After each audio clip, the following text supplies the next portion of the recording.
Saudi Cup and welcome to another episode here for the Funky Pod and to Media Prof Reacts to. And you can already see it from my face that I'm not too excited today because, I kind of have to react to the Titan Submarine, right? So Media Prof reacts to the Titan Submarine. And I'm not reacting to the disaster that happened, okay? So I'm not bashing the people. I'm not bashing the CEO. I'm not bashing whoever would deserve bashing. Not making fun of anyone. Well, actually, that's a lie. I'm gonna bash because I'm bashing the news media because I think, and it's unfortunately no surprise, and it's nothing new, but I think the way the news media covered this disaster was / still is a disaster. I just watched a video by Stephen A. Smith. Stephen A. Smith is a columnist, is a whatever content creator, is a pundit analyst for ESPN. I already have an issue with Stephen A. Smith and his peers because they act like they're professionals, specialists for everything. There's basketball. Stephen A. Smith is there. He knows a lot about basketball. No, I'm all okay with that. He talks about football. He talks about the UFC, mixed martial arts. He talks he's like, we should believe that he's like this super professional, well-known guru on everything. First problem. And now he just made a video about the Titan submarine, talking about what happened and blah, blah. And yes, I realize that I'm creating a video now on this topic too, but hey, I'm bashing people like Stephen A. Smith. So, and Stephen A. Smith is not my main issue, it's just an example. My main issue, of course, lies with CNN, NBC, Fox, you name it, okay? All the media outlets. And none is better than the other. They're all the same. They're all terrible. They all do the same thing. And we see that all the time when it happens with disasters. And quite frankly, media outlets, and I hate to say it, they were happy that this happened because, we just had those 24 hours in Russia where we're like, oh, what's happening? Mutiny, what's going on? But besides that, let's be honest, not many people still care about the war in terms of media consumption. Yes, we want the war to be over and so yes. But I mean, in terms of media consumption, it's not getting the clicks anymore, the views anymore that you want. So you're happy that there is something else happening that people all can get behind. Now, the outcome isn't what we wanted, but you still get all the clicks and the views. And I mean, look at what those media companies, what length they're going to keep the news cycle going. Now it's like, oh, the son who died, he wanted to break the Guinness World Record on the Rubik's Cube. That's why he took a Rubik's Cube.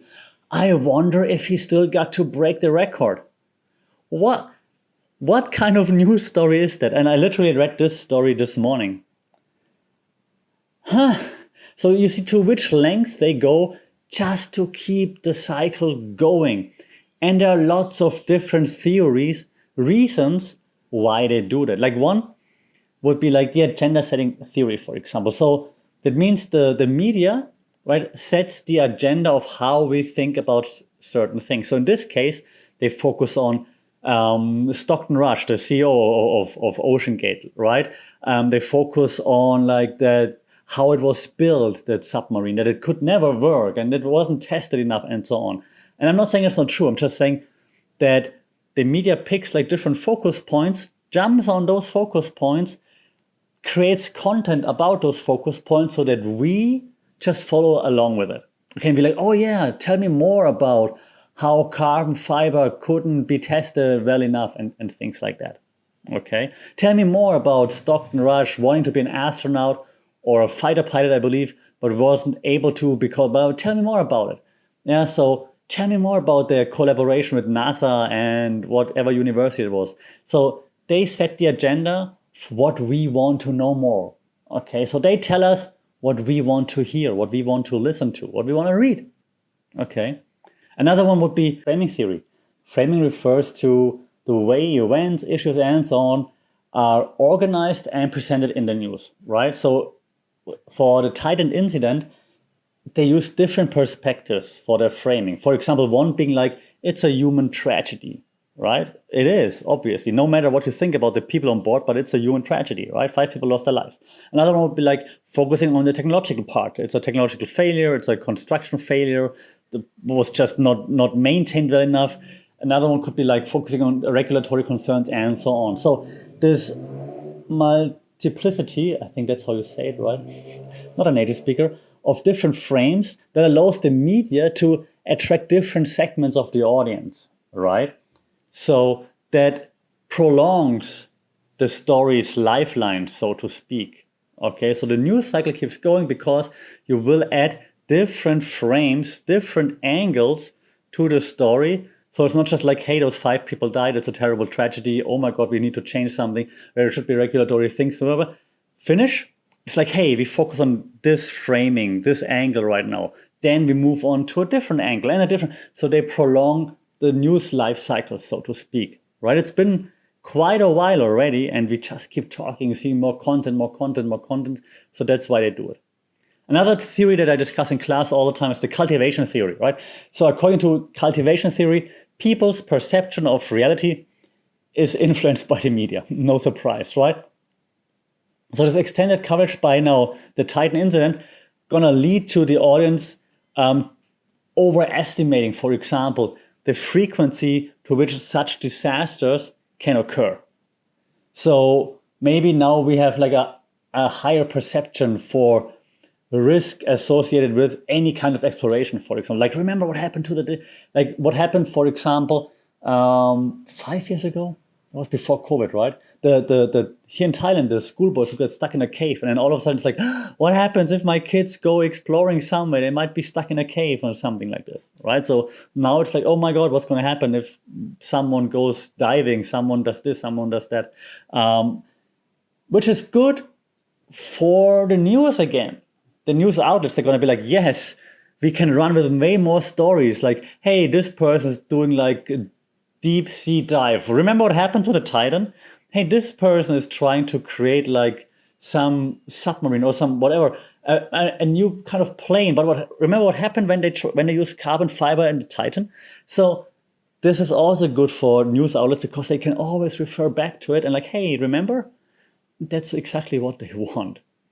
Yeah, I'm not going to mention all the theories that apply, but I noted down 3 more for you just to tell you why the news outlets are doing this, right? So another one, very basic one, use and gratification theory, right? So this theory suggests that audience members, of course, they actively seek media that satisfies their needs, including information, personal identity, integration, and social interaction, and, well, entertainment too, of course.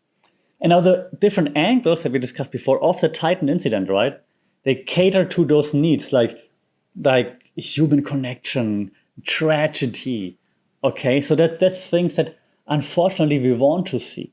And we want to feel the danger, not for ourselves, but there's another theory that we call society of the spectacle. You want to see spectacular, crazy things in the media so that you don't have to experience it by yourself. By seeing it in the media and being covered 24/7, you kind of feel like you know all about it, just like Stephen A. Smith. You're like, oh, I know so much about it, I don't need to do it by myself, so to speak, okay?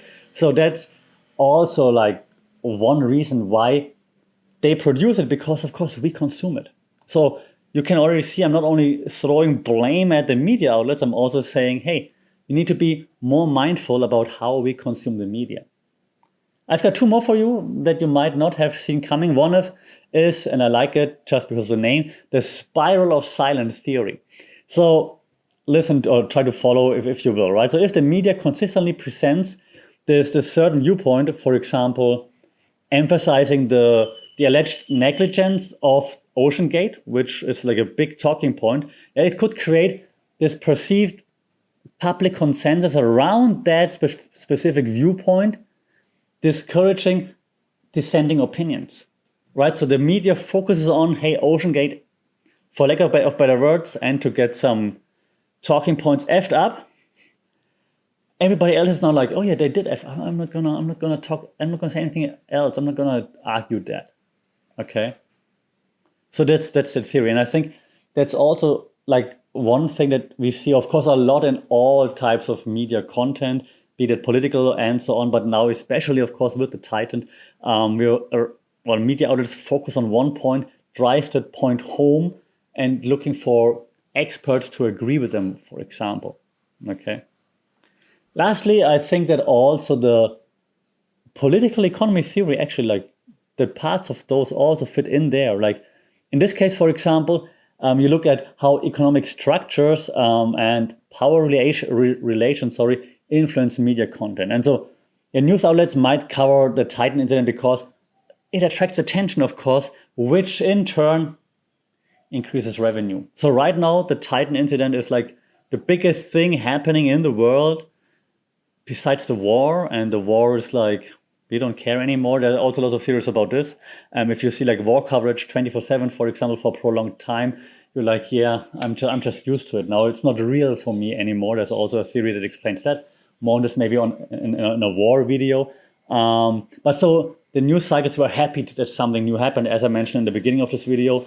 And so this leads to more clicks, more views, more reads, more advertising, and hence this economical theory makes sense here because, well, as long as it makes money, if it bleeds, it leads, and that's unfortunately always true. It's still true, and that's probably the only principle that any of those media outlets go by. And see, my problem is, well, do I fault like things like Huffington Post for that? Not as much as I fault the New York Times or CNN or something for it, because they want to be real news outlets, right? They're clearly not anymore, because they're clearly also only in it for the money, which again makes sense because so many people work for them. So it's a vicious circle.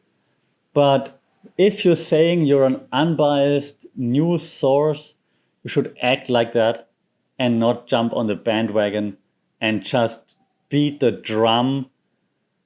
horse, and I want to say, but I mean, everyone's dead. So just don't do it. Ethics are apparently only something we teach at university, and no one else takes it serious anymore. So that's my take on like the coverage of the Titan sub disaster. Let me know what you think. Do you think I'm exaggerating? Do you think, hey man, we want to see all the content all the time? Because like I said, I can't see it anymore. I think it's really too much. Like, let them rest in peace. Give the family some peace. And just stop it with all this, I don't know, tragedy indulging content creation, because it's not news reporting anymore. It's just pure content creation for lead's sake. That's it. Let me know what you think. You're agreeing? If you disagree, I delete your comment. No, I'm kidding. If you agree, do you disagree? Let me know. Like, share, subscribe for more media bashing coming soon. Or maybe just follow also my podcast, audio-only podcast now. I'm on Mindful Media and Communications. If you want to listen to that, that would be cool. Until then, stay safe, take care. Tell Stephen A. Smith what you think about him. Until then, Sawadee Krap.